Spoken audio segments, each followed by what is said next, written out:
flavors are calling, the laughter is waiting, and the table is set for another unforgettable season. The dish is called Ropa vieja. Which means Old clothes. This journey is still about culture, good vibes, and unforgettable moments. You guys have a good fritter over there. What was it? yes. Oh, here we go. The don't touch it. He's like, don't bring up fritter. Don't blame the fritter. He's like, I'm not going to talk about I don't even have to get this on camera. Our roots run deep. Our flavors speak loud. Our people welcome you with open arms. When we gather, we don't just eat, we celebrate life, honor tradition. I was making papas rellenas, empanadas. Like, I was my mom's happy helper at the ripe age of like 6 or 7 years old. And build new memories to pass down through generations. Food is still our love language. It's comfort, it's history, it's home. Across the Caribbean, our tables are filled with bold flavors, rich colors, and endless heart, because there's still nothing quite like us. Beyond your own countries, what is your favorite, I guess, Caribbean dish or Caribbean food? I love That's a good question. Once again, you're invited. Welcome back to the Caribbean Cookout Show.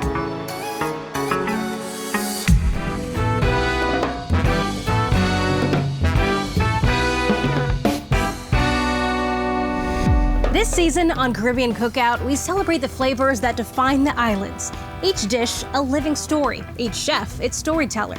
Today, we journey to Cuba, an island of rhythm, resilience, and unforgettable flavors. At the center is Chef Mica Leon, whose cooking is both a tribute to her Cuban roots and a bold reimagining of Cuban cuisine. With every plate, she blends heritage with heart, honoring tradition while crafting something entirely her own. Get ready for vibrant flavors, rich history, and a feast that captures the true spirit of Cuba. This is Caribbean Cookout. Today, our chef brings the flavors of Cuba to life with her signature ropa vieja. Growing up in Miami, she learned from her mother and grandfather, carrying forward family traditions and recipes passed down through generations. And we'll pair it with the perfect drink, making today's episode a full celebration of Cuban flavor.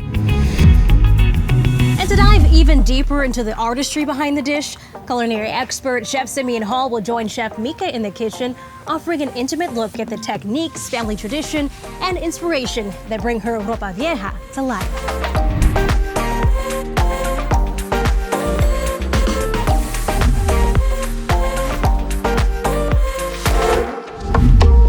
Farming is beautiful. Every day when we walk out the house and we see the growth, we're proud of it. My name is Susie Richardson Armas. My name is David Armas. And this is our farm.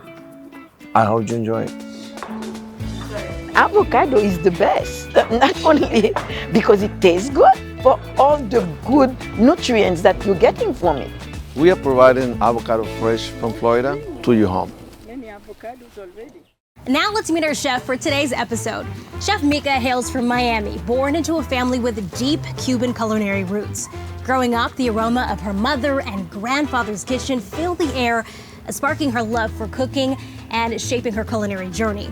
From helping with her family's home-based catering to running her own Cuban-inspired food truck and restaurant, Mica brings the authentic flavors and traditions of Cuba to every dish.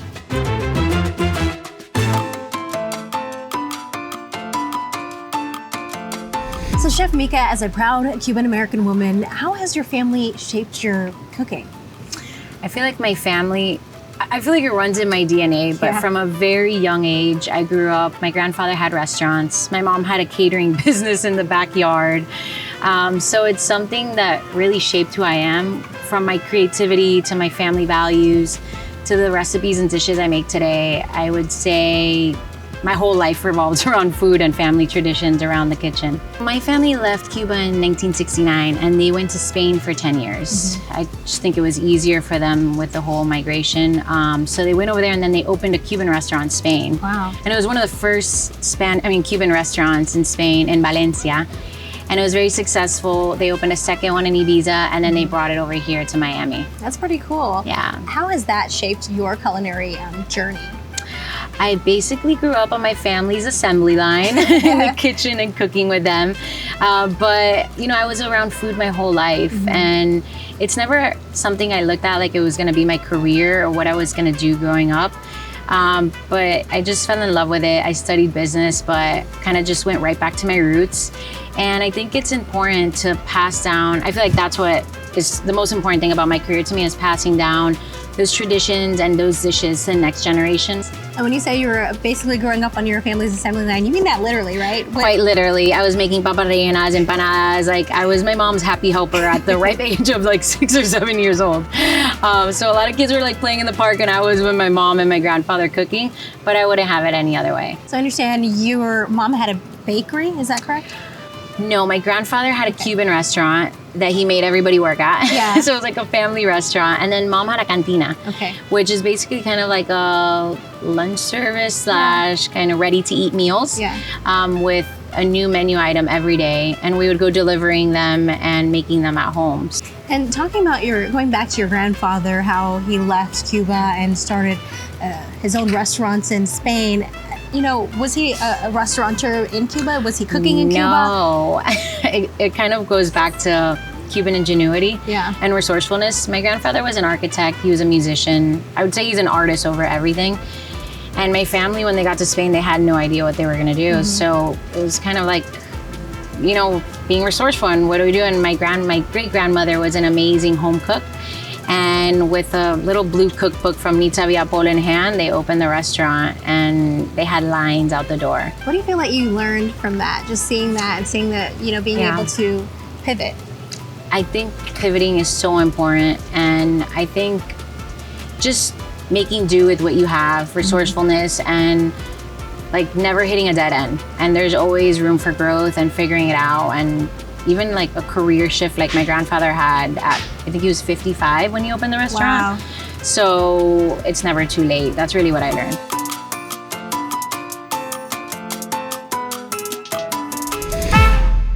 Hi guys, so today we're gonna be making ropa vieja, which translates to old clothes. It's a dish that it came from the south of Africa and originated in Spain, made its way to Cuba, and now it's the national dish of Cuba. So it's essentially just slow braised flank steak that we're gonna cook in tomato sauce, sofrito. And we're gonna start by braising this meat for about 2 hours with some bay leaf. So we're gonna set it and forget it. So we're gonna put that on high heat. Once it comes to a roaring boil, we're gonna put it over kind of medium-low heat, and we're gonna let that cook until it's nice, tender, shreddable meat. That's gonna take about an hour and a half, 2 hours. So in the meantime, we're gonna start off with our rice. I use long grain white rice. It's what I grew up using, and of course, you have to wash it. It's the way I grew up making it. We're gonna wash our rice.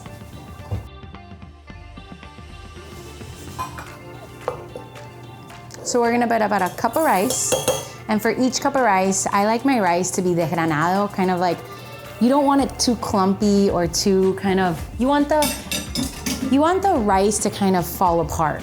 I like it when it falls apart. So we're gonna be doing 1 cup of long grain white rice to 1 and 1/4 cup of water. So a cup of long grain white rice, 1 cup of water, and then I'm gonna be using some olive oil and some salt. We're gonna mix that up. And we're gonna put that to a boil, and then we're gonna drop the heat to low, and we're gonna let that cook for about 18 minutes. Perfect. So now we have our flank steak going, we have our rice cooking, and now we're gonna get started on our sofrito, which is the holy trinity, the base of this dish, which is stewed peppers, garlic, red bell pepper, green bell pepper, and sazon completa. So while all of those dishes are cooking, we're gonna start making the ultimate Cuban side dish, which is sweet plantains. This is one of my favorite sides that I grew up eating, and I feel like every country in the Caribbean kind of has their own take on it. You could use this for savory dishes, desserts. This is probably one of my favorite ingredients in the kitchen because you could use it in so many different ways. Today we're gonna be using a yellow plantain that is extremely ripe. You almost want it to be bruised to the point that it's all black. The blacker it is and kind of the riper it is, the sweeter your sweet plantain is gonna be, and the more that plantain is gonna caramelize when you go to fry it, and that's when it's gonna be extra delicious. Hi, Chef. Hello, hello, hello. How are you? Amazing, amazing. Maybe my sous chef today? Hey, whatever you need, I'm here for it. All right, you can help me cut these on a bias if you want. I'm gonna start throwing this away. All right. So tell me, you have to explain something to me though. The dish is called Ropa vieja. Which means Old clothes. old clothes. Yeah, it's almost like vaca frita, ropa vieja. We have some very interesting names for our dishes, but I feel like a lot of Caribbean cooking, there's a lot of stories behind these Right. dishes. I think the story of this dish, it was from the Canary Islands, and they would make it with like leftover meats of what they had. So it was like the meats were falling apart, I don't know, and then they would call it old clothes. And then it made its way to Cuba and the Caribbean. That's absolutely brilliant to call something old clothes. Yeah, because it's like raggedy, it's all like shredded. It was very interesting seeing her in the kitchen because she's a young, old soul. And she brings that in her food. She tells stories as though she's been here for decades, but she's cooking with newer techniques, adding some non-traditional ingredients to traditional dishes, and I think that's what makes her more unique than ever. And I make this dish, you can make it with chicken, with pork, again, like back to that Cuban ingenuity, kind of working with what we got on the islands. Nice. Now, a lot of people don't understand and know that Cuba it has amazing food. And I know that is your purpose. Yeah. To make sure that more people know about Cuban food. How is that going? Tell me about that. Honestly, on the island, I feel like a lot of people see a lot of Cuban dishes are more Cuban American, where kind of Cuban immigrants took what they had here and made it their own. Because obviously we don't have a lot of ingredients readily available right now in Cuba. So tell me now, I know you're using olives in your sofrito. Is that something that you would normally use, or is that one of the adaptations? My mom is still questioning me, but it's one of my favorite things because I add that brine, so you get that salinity from that like olive brine. Of course. It's probably one of my favorite things to cook with in my sofrito. And then another special thing we do is that we make our own sazon blend. Oh, that's pretty interesting. And I feel like this is like flavor bomb. You wanna smell it? So we have ground coriander, cumin, onion, garlic powder, oregano. Nice. And then you get that beautiful red tint from the anato, which is like ground up achiote seeds. Which you see in Mexico and you see all around the Caribbean, giving that like orange red hue to all our dishes. Well, Chef, let me just tell you, I'm absolutely just dying to taste your food because I know the food is one part of it and then the story is the next. Absolutely. So please continue what you're doing and I'll be at the table. So excited to feed you. Yes, I'll see you in a little bit. Of course. All right, Chef, thank you. So you said that your mom was essentially delivering and selling lunch boxes, right? Yeah. And then you opened something called Caja Caliente. Yeah, well, I've never put that together. Yeah. Well, I called it Caja Caliente because it translates to hot box in English, and it was it was probably like 8 by 4 foot food truck with no AC in the dead of summer in Miami. Okay. And it was awful. Yeah. But when I went to open that food truck, I was inspired by the West Coast taco food truck scene. And I was like, what if I do a taco truck, like LA style, but with Cuban Caribbean flavors? Yeah. And that's where kind of the Cuban taco was born. So Chef Vika, how did you go from a food blog to starting your own food truck? There was a little bit of a transition there. I started baking. I had moved back from New York. I didn't know what I wanted to do like any other 20-something-year-old. And I started like a wholesale baked goods company out of my mom's house, which I later turned her garage into a full-blown bakery. But I would knock on restaurant door, kind of offering these empanadas and cakes. So that was where Mika Bites was born. And one day I was walking past a nursery and I saw a food truck for sale, and I was like, I kind of think that's a good idea. And then you finally were able to open your own brick and mortar. Yes, in 2019, I opened Caja Caliente with all my savings from having a food truck for like 5 years at that point. It was a hit. It was like it was fun. Like my mom, my grandparents, we were all working there, my aunt, and it was super special. We had that for 5 years. I'm writing a cookbook, which has a lot of Caribbean and Cuban recipes. I'm doing a lot of recipe development. for a lot of American companies. So bringing really our culture to the forefront of these large corporations.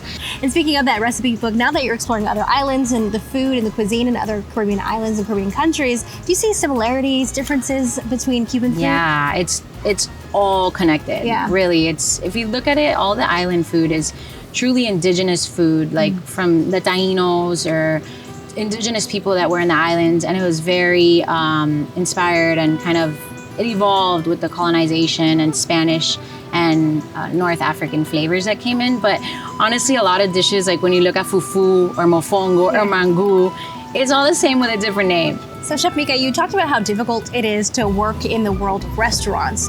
What is it like being a woman in that male-dominated field as well? I think not only did I start very young, I was in my early 20s, but on top of that, I had to face the fact that I was a woman coming into a male-dominated industry. For me, I never thought anything of it because I was raised with a single mother that was a total powerhouse that had businesses and raised all of us. So I didn't think much of it until a lot of people started questioning me. And it was difficult, you know, whether it's getting a commercial lease or doing certain things or hiring. You know, a lot of people second guessed you, but I really thought it was about breaking through those barriers. And again, going back to my legacy, it's about leading by example and kind of carving out that path for the future generation of females and chefs and, you know, being a good example for them. Well, I'm really excited to get cooking and taste your food. Thank you. And ropa vieja, by the way, is my favorite. It's the national dish of Cuba, so I'm like, I had to bring it for you guys today. Absolutely, can't wait. Awesome, thank you. Farming is beautiful. Every day when we walk out the house and we see the growth, we're proud of it. My name is Susie Richardson Armas. My name is David Armas. And this is how far. I hope you enjoy it. Avocado is the best, not only because it tastes good, but all the good nutrients that you're getting from it. We are providing avocado fresh from Florida to your home. So we're gonna have a neutral oil going at about 350 degrees over medium-high heat. And we're gonna fry these plantains about 3 to 4 minutes per side until they're nice and browned. All right, so we're gonna go in with those plantains straight into that 350, 375 degree oil. And we're gonna cook it for about 3 to 4 minutes on each side until it's nice and golden brown. So while those plantains are frying on one side, we're gonna check on our flank steak. And it's coming to a boil. So this is when you wanna drop your heat to medium-low, and you're gonna let that simmer over medium-low heat for about 2 hours if you don't have a pressure cooker. So you're gonna start to see those like kind of crispy brown edges all along the plantain, and that's your cue to flip your plantains. So after a few minutes, you should see that they're kind of like all nice and golden brown. All around the edges, you got those crispy edges. That's the best part. So we're just gonna finish off plating these plantains. So we're gonna get started on our sofrito, which is the base of our ropa vieja, and it's the base of a lot of, not only Cuban, but a lot of Latin dishes. So I'm gonna start with green bell peppers, red bell peppers, some onions. All along the Caribbean, you'll see a lot of sofritos. Everyone does it different ways. Jamaicans add ginger sometimes, jalapeno. Puerto Ricans blenders, but this is how we do it in Cuban culture. So we're gonna start with the bell peppers, some onion. We're gonna go in with some olive oil. We're gonna let that cook for about 5 to 6 minutes, and then we're gonna add our garlic because the garlic cooks a little bit faster and we don't wanna burn that garlic. And then we're gonna add in our sazon completa. This is a homemade sazon completa. It's ground cumin, coriander, onion, garlic powder. So and then you have fresh ground achiote, which is what gives it that beautiful red hue that you see in a lot of Cuban and Caribbean cooking. I like to make this in bulk and then kind of use it throughout the week or throughout the month at home. So we're gonna add that sazon completa right in. We're gonna put that over medium-high heat, and we're gonna bring that kind of a cook over like 5 to 6 minutes, I would say. Now that the sofrito's been cooking for about like 5 to 6 minutes, we're gonna go ahead and we're gonna add our garlic. Gonna mix that up. And you'll start to know your sofrito is made, right? Kind of like when the onion starts getting nice and translucent. That's your cue that it's time to deglaze with white wine. You're gonna see at the bottom of the pan, there's a bunch of like brown bits that are like caramelizing at the end. And that's like the flavor bomb that you're looking for. And we're gonna get all those brown bits from the bottom with deglazing with white wine. So we're gonna let that wine cook out and the alcohol cook out for about 2 minutes. And once that's done cooking out, we're gonna be adding about a cup of tomato sauce. So now that we have our white wine, we have our tomato sauce, we're gonna go in and add in that shredded flank steak that cooked for 2 hours, and then we shredded it with 2 forks. It's nice and tender and it's ready to be put into the sofrito. We have that over about like medium heat, and this is where we add in our beef broth. And we don't want the store-bought beef broth. This is the beef broth that we reserved from when we were braising and cooking that flank steak. That kind of that bay leaf, that salt, you get the flavor of the beef. Nice and natural. You're gonna add that right in there. So now my favorite little trick is we're gonna be adding Spanish manzanilla olives, which isn't exactly traditional, but it's kind of my take on ropa vieja. And then in addition to the olives themselves, I like to also use the brine of the olives. It gives it a nice salinity, and it just gives it that like extra layer of flavor that I love in ropa vieja.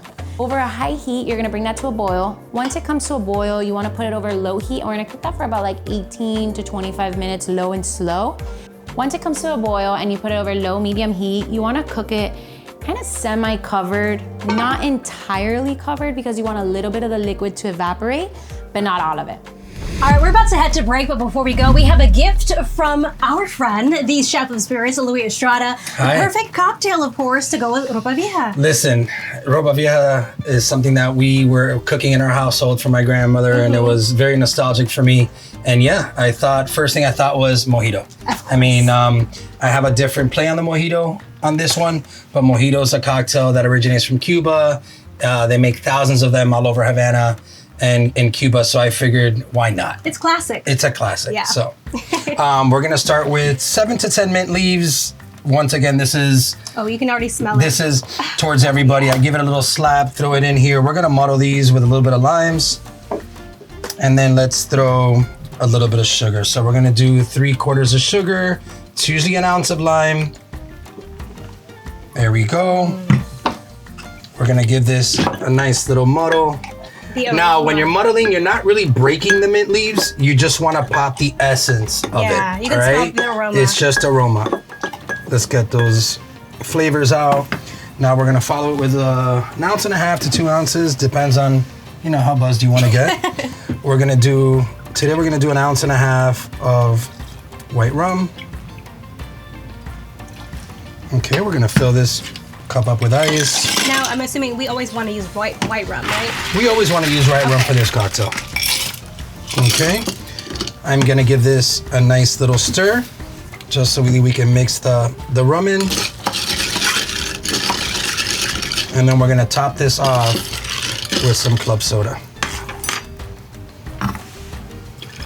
And this is the difference that I was telling you. So I'm gonna classy it up. We're gonna throw some bitters for the stomach on top. Very colorful. And get some nice little colors in there, okay? We're gonna get some more mint. I'm gonna slap these on my hand just to bring that nose to mouth feel. And we're gonna put that on the rim of the glass. And there's your mojito. I love it. Honestly, just smelling the drink makes me feel refreshed already. It just feels like you're on the beach, really. Absolutely. Yeah, for sure. And so, of course, for everybody at home, if you're interested in making this yourselves, it's pretty easy, as you just saw. Just scan the QR code here on your screen, and you can dive in yourself. And I'm gonna dive in before we head to break. Be my guest. So refreshing. Thank you. All right, Chef Louis Estrada, thank you again. You're welcome. My pleasure. And that does it for us. We'll be right back.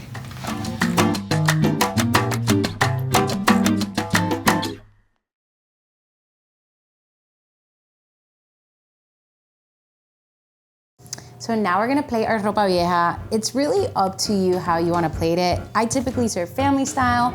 You could also serve a dish like we're gonna be doing today. We're gonna be using a little restaurant trick. We're gonna be using an oiled mold to kind of put our rice right in. It's gonna give that little cone shape that you get at like all those Cuban restaurants that you know and love. And now we're gonna pray it works. All right. So now that we have our rice, we're gonna top it right on top. We're gonna put right on top our ropa vieja, adding volume. You wanna get some peppers, some olives, just so you could see what you're eating as you bite through each part of that ropa vieja. Add a little bit of that delicious sauce. So you can never have too much sauce. Put those nice crispy plantains right on the side. We're gonna finish off with those plantains right on the side. Some gorgeous local microgreens. And that is a restaurant quality level dish of ropa vieja, sweet plantains, and white rice. Farming is beautiful. Every day when we walk out the house and we see the growth, we're proud of it. My name is Susie Richardson Armas. My name is David Armas. And this is how far. I hope you enjoy it. Avocado is the best. Not only because it tastes good, but all the good nutrients that you're getting from it. We are providing avocado fresh from Florida to your home. Many avocados already.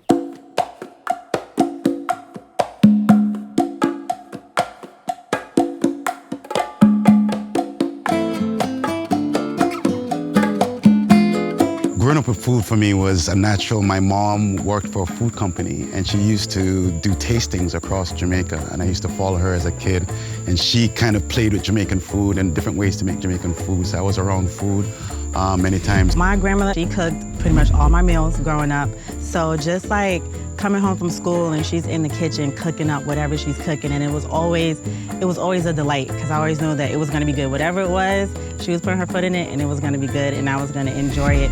Okay, dinner is served. Don't be shy. Dive right in. And I have to ask, as we, start serving and eating our food, Caribbean food. When you think about it, it really thinks, it feels like a mix of different cultures. When you think about Cuban food, what do you think of? I think of course, you have like rices, the starchy root vegetables, you have your slow braised beefs and meats, of course pork, but ropa vieja is the national dish of Cuba, so it does come to mind first. So ropa vieja, but it's old clothes, right? I mean, I think that the term just comes from kind of that shredded beef that's kind of all torn apart, and it looks like raggedy old clothes. It's like in Trinidad when you have the bus-up shut. Like, bus-up shut around. But it seems like a perfect, Thank you. Dish to be the national dish because it feels like home. And I think also something very kind of that we use a lot of, a cooking technique that we cook a lot of is kind of braising and cooking these meats and stews over long periods of time, kind of getting those flavors building over time. So I know when you think about a lot of the Caribbean food, we of course have, a lot of African flavors or different methods of cooking. How does that emerge in this dish?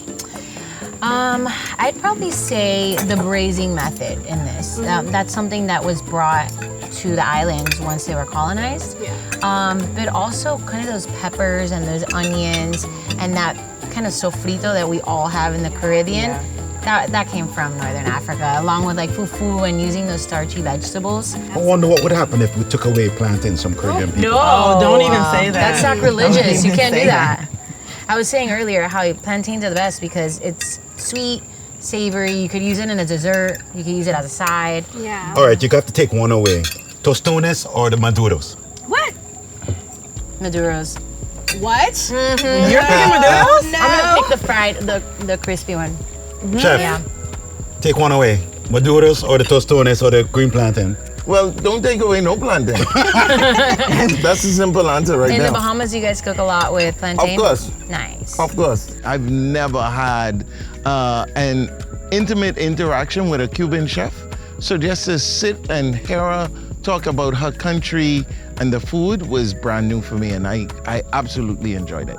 You guys have that pigeon peas and rice, right? Yeah. Kind of similar to Puerto Rican, what do they call it? Arroz con gandules. Arroz con gandules. Yeah. You see, we all kind of have the same dishes with different names. Yeah. Different, yeah. Your Spanish is very good stuff, by the way. Yeah. Well, you know, my grandmother, her family came from Trinidad and Barbados, and they went to Cuba. Oh, yeah. In Camagüey, Cuba. Oh, my. And then my grandfather met her in Camagüey and then took her back to Jamaica. You know, Because remember, Spanish Town was the capital of Jamaica Yeah. before the British. It's As much Oreo. as we try to play like we're so different in the Caribbean, we're very similar. Absolutely. And you can tell a lot of it in our food Yeah. because they're so closely related, just as we are. But, you know, we tend to act like we're not, but we definitely are. We all cook the same thing, or we have the same vegetables or produce. We just have different names for them. So I know you hail from the Twin Island of Trinidad and Tobago. So what dishes, you know, do you compare to something like this? To something like this, I think of something that my grandma used to make. Like coming home from school, like she would always have like the chicken on the stove, slow cooking, and then the rice and peas on the side, and just like this is bringing back those memories right there. And like I remember, like my grandmother would always like fry the chicken first, and I would always think, oh, we having fried chicken? No, it's stewed chicken now. Like, Well, that and then builds flavor. Right, yeah, it's building the flavor, and I learned that, you know, later on in life, that's where you lock in the flavor, and then you take it up to the Seal it. stew. You bring in your peppers, your onions. So yeah. You guys like the spice, no? Oh yes. Oh, they We like love a our lot. pepper sauce. We love our pepper sauce. Elevated. I'm scared of that. The good thing about grandparents are they were doing techniques that we would learn as professional chefs. They just didn't call it that. Yeah. No. So that's a classical braising technique.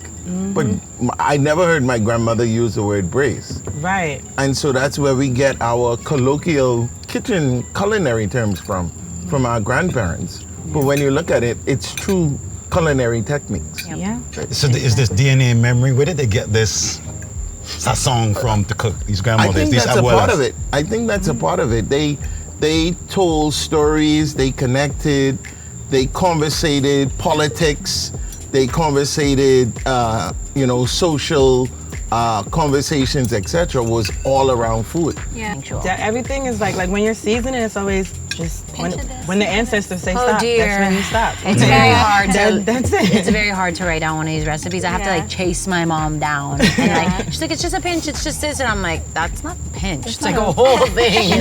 But that's also too one of the things that we should be careful of. We always talk about our grandparents didn't use measuring materials, but they did. It's just that their measuring cups were different. Everybody's grandma, abuela, nana, and all those people that were in the kitchen doing techniques that we had to go to culinary school for, that my grandmother did organically. It shows that they already knew what was the most flavorful way to cook. Yeah. My grandmother's measuring cup was an old cup that she got from the gas station when they were giving out free soda. Yep. But that's what she always used to bake bread with. Yep. She always used the same pot. So they measured, they just didn't use measuring apparatus like we know today, but they always measured. My mom to this day measures her rice in a coffee mug. Exactly. And it's the same coffee mug from Gatlinburg, Tennessee, every time. And it works. But it's her standard measuring. It's, Yeah. What's your most favorite memory with your mom or your grandmother cooking that you would like to share? It was probably my grandfather. So my grandfather was like the chef in the family, and he was also an artist that had insomnia. So we'd be up at like 3 in the morning making like banana Fosters and like frying fish, which my grandma was not happy about because the house would stink at 3 in the morning. But we'd just be like painting and cooking all night, and I think those were the best memories, which I kind of took for granted growing up. I'm like, oh, it stinks. But now growing up, I'm like, those are the memories I cherish and like the recipes that I remember. So. You know, my grandmother was, she was definitely the chef as well. She wrote down her recipes though.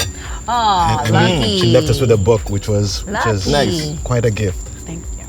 Nice. And it was mainly Jamaican recipes? Jamaican recipes passed down from generations of, like Chef said, it's DNA memory, just Nice. oral history. Yeah. Caribbean culture is very oral, especially within the those of African descent. Absolutely. Yeah. So I like Jamaican pollo al curry. We call it pollo al curry, but it's like Poro al curry. pollo al curry. It's like curried chicken, and I have like my own. Next time I go to the restaurant, I'm gonna ask.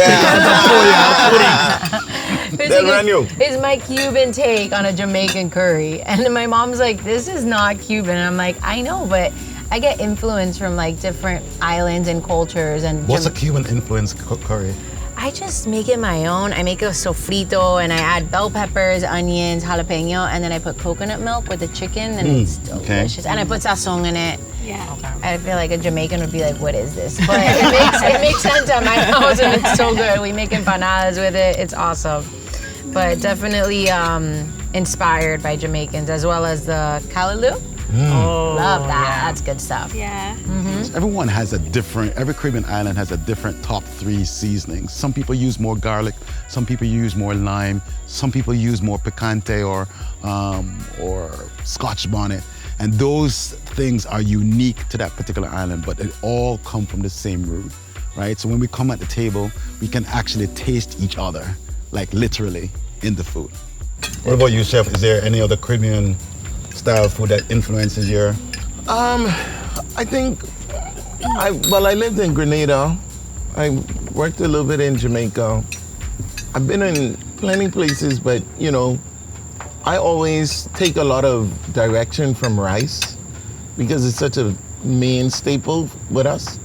So, you know, I think I make an amazing rice and peas. But then in the Bahamas is peas and rice, which is totally different. But they're all pilaus or cook-ups. And so, you know, studying the history of what rice means around the Caribbean, that's a big part of what I try to do. The Bahamian will fight you for some peas and rice, man. Yeah, for sure.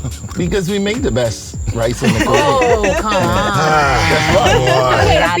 That's tough. Beyond. My mom might fight you on that one. I love sitting at a table with other cultures, people from other cultures, because I get to learn a lot along the way. Because, you know, I may think I know, but there's always more to learn about it. And I feel like the camaraderie is just normal for our culture. Beyond your own countries, what is your favorite, I guess, Caribbean dish or Caribbean food?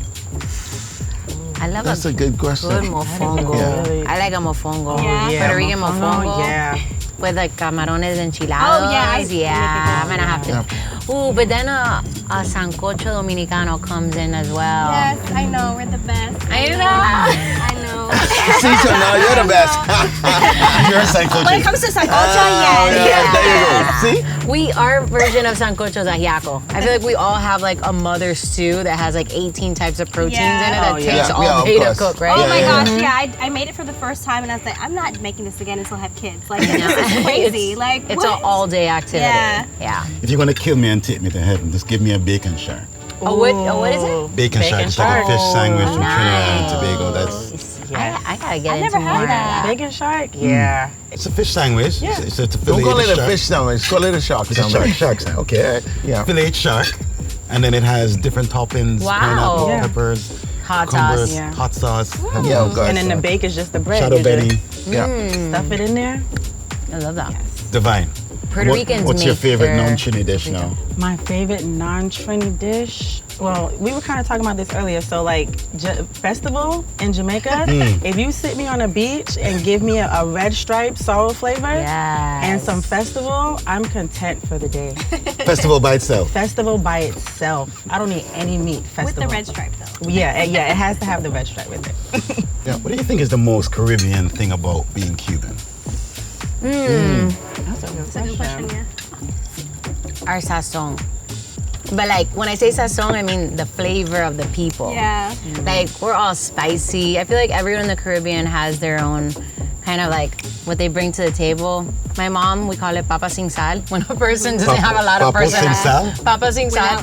When a person doesn't have a lot of personality or they're kind of quiet, I feel like in the Caribbean, we're not quite enough. We're very loud and in your face. You can hear a Cuban coming in. Oh yes, you can hear us from a block away. I think that's what I love the most about being Cuban. Unless I'm with my family for too many hours, and then they'll get me out of here. when you went to Cuba, just having that experience, did that change the way you think about cooking or your technique at all, or is it exactly the same? Yeah, it definitely inspires me. I know a lot of people say like when you go to Cuba, there's not a lot of ingredients or things to work with, but I think the way you see people making do with what they have is such a beautiful thing, and it's so inspiring that I do bring a lot of those techniques back, and it's really inspiring for me. I know people are like, what are you being inspired by?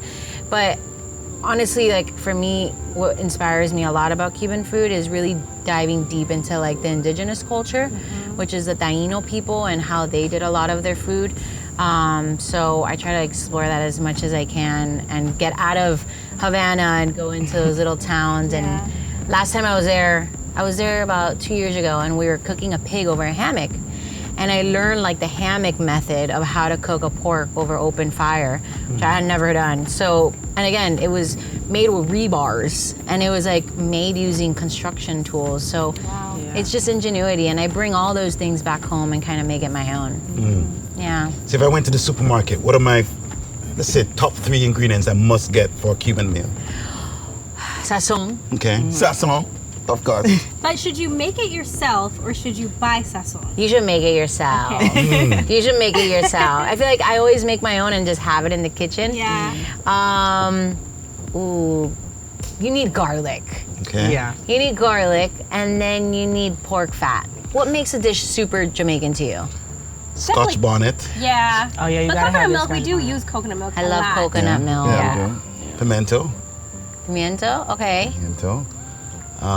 You guys have a good fritter over there. What was it? Ha! Yeah. Oh, here we go. The don't hot touch fritter. fritters. He's like, Don't bring up fritters. they blame the Not fritter. Scoused us. He's like, I'm not going to talk about Yeah, I fritters. don't even have to get this on camera. No way. Absolutely not. So you guys make the best fritters, right? Well, the coffee fritter? Let's go to a different season already. No way. Okay, so I guess Bahamians are no. claiming the Yeah, fritter. Fritters are spoken for. We have to pick something else. Yeah, let's move We on to have your something else. chicken, oxtail, Yeah. I guess. It's not happening. Comes down to Caribbean food, it's like a battle within the family.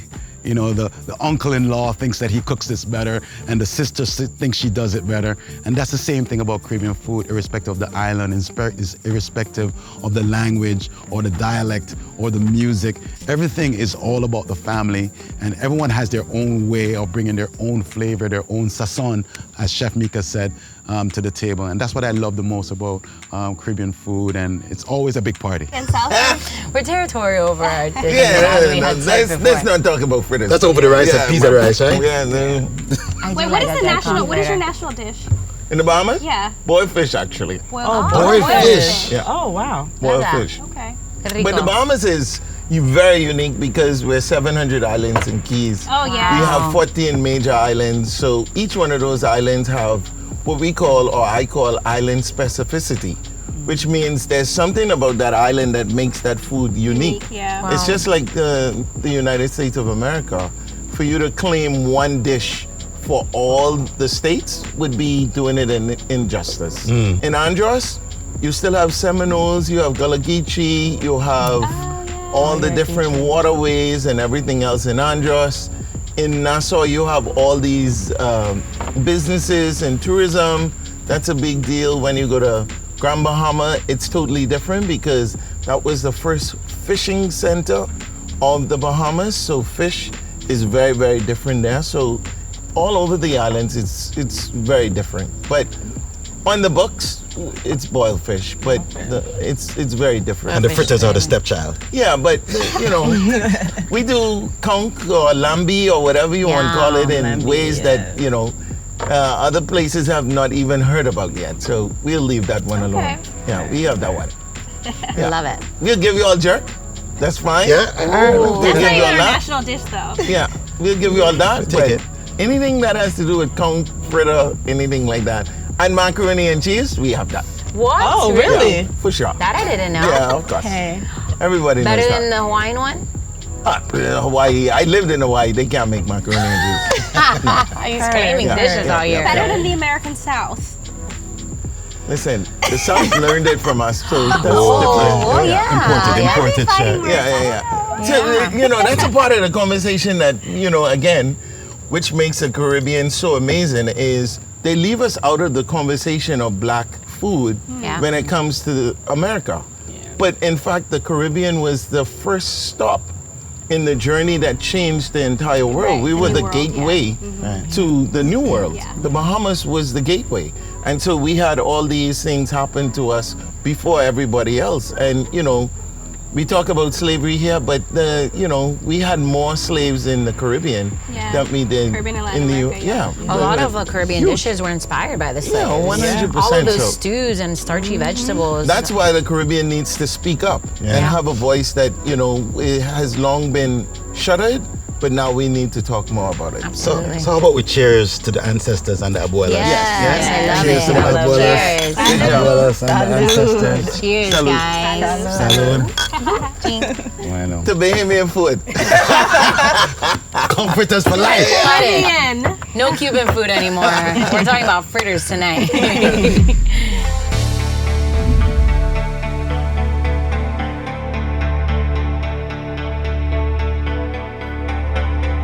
What an incredible journey it's been sharing these rich Cuban Caribbean flavors with you. But remember, the adventure doesn't end here. Every kitchen, every table is a chance to taste the soul of the islands. Keep exploring, keep savoring, and let the rhythm of Cuba live on in every dish you create. Until we meet again, stay inspired, stay curious, and keep the savory spirit alive.